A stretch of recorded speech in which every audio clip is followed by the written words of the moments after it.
Do you walk into a room and instantly scan the vibe to make sure no one is angry? You aren't being dramatic. Your brain literally built a larger alarm system when you were a kid. You are just a former child soldier still guarding a battlefield that no longer exists. You know that exact feeling. A cabinet door slams a fraction too hard in the kitchen and your entire body instantly locks up. Your breath catches in your throat. Your muscles turn to ice, and for a terrifying split second, you aren't an adult standing in a safe apartment. You're a helpless 8-year-old again, freezing in a hallway, waiting for the storm to hit. You've probably spent years shaming yourself for this.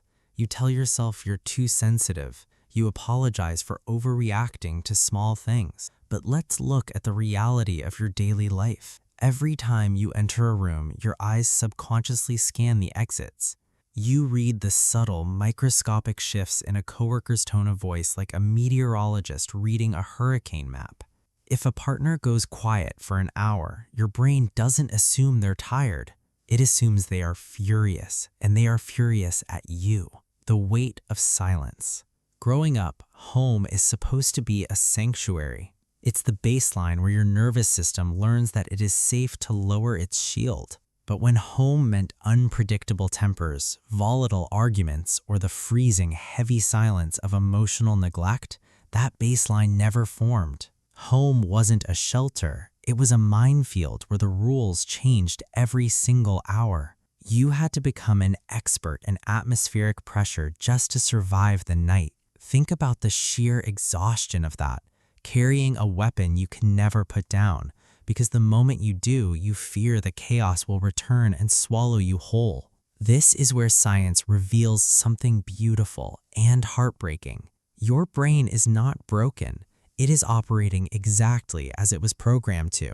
Neuroimaging studies show that children raised in unpredictable or chaotic environments develop an enlarged hyperactive amygdala. This is your brain's emotional smoke detector. While other children were using their developmental energy to simply play and create, your brain was forced to reallocate its resources into specialized defense systems. Let's look at the developmental focus. In a standard environment, play leads to socialization, which leads to creativity. But in a chaotic environment, you scan, you decode moods, and you focus entirely on threat prevention. You became a master decoder. You learned to differentiate between a footstep that meant danger and a footstep that meant safety. You knew exactly what kind of evening you were going to have just by the unique sound of a key turning in the front door lock. Psychologists call this hypervigilance. It is a state of permanent high alert. Your nervous system didn't malfunction. It rewired its entire architecture to keep you alive in a world that felt fundamentally unsafe. But here is the heavy truth that adulthood forces us to confront. Survival software does not automatically uninstall itself just because you escaped the environment. The urge to fix. It's why you have an agonizing need to people please or fix a mood the moment someone pulls away. The looming crisis. It's why an unanswered text message feels like an impending abandonment. Hyper-independence.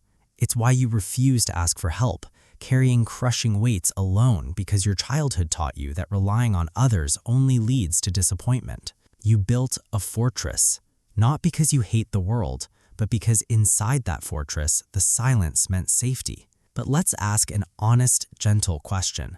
Is your brain still protecting you from a ghost? Think of the energy required to maintain those high walls every single second of the day. You are constantly analyzing facial expressions, micro-movements, and text inflections as if your life depends on it. But the threat is gone.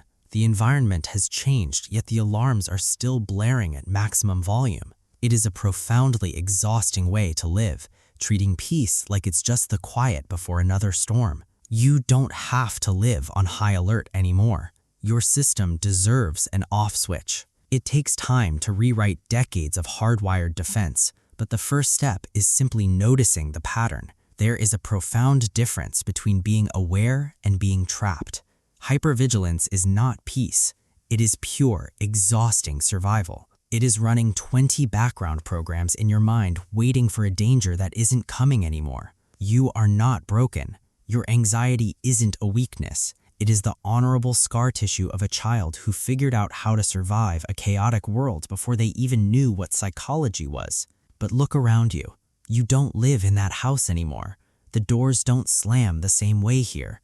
You are allowed to lay your armor down. If your nervous system recognized itself in these words, you are not alone in this room. Let the breath out. You are safe now. To join a community dedicated to understanding the quiet ways our past shapes our present, and to finally learn how to step out of survival mode, hit the subscribe button. Leave a comment below. When did you first realize your brain was still guarding an old battlefield? Let's talk about it.